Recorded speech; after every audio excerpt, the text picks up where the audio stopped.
आषाढी एकादशीच्या निमित्ताने जे भाविक श्री क्षेत्र पंढरपूर येथे जाऊ न शकलेले भाविक विदर्भाचे प्रतिपंढरी म्हणून ओळख असलेल्या श्री संत गजानन महाराज संस्थान शेगाव येथे दर्शन घेण्यासाठी येत असतात।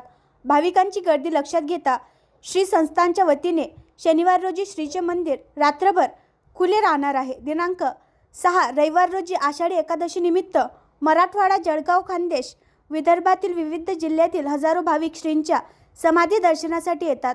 आषाढी एकादशी निमित्त श्रींच्या मंदिरात धार्मिक कार्यक्रमाचे आयोजन करण्यात आले आहे। यामध्ये मंदिरामध्ये काकडा भजन, दुपारी प्रवचन, सायंकाळी हरिपाठ व श्रींच्या पालखीची मंदिर परिक्रमा निघणार आहे। रात्री 8 ते 10 कीर्तन होणार आहे। श्रींच्या भाविकांसाठी दिनांक 5 जुलैच्या रात्री आणि 6 जुलैला दिवसभर मंदिरामध्ये जाऊन दर्शन घेऊ शकतील।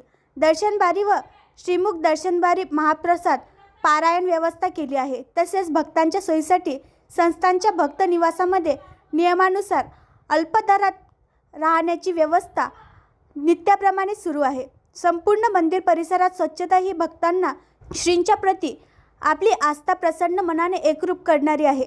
भक्तांना कोणताही त्रास होऊ नये यास्तव श्रींचे सेवेकरी आपली सेवा देण्यास तत्पर आहे।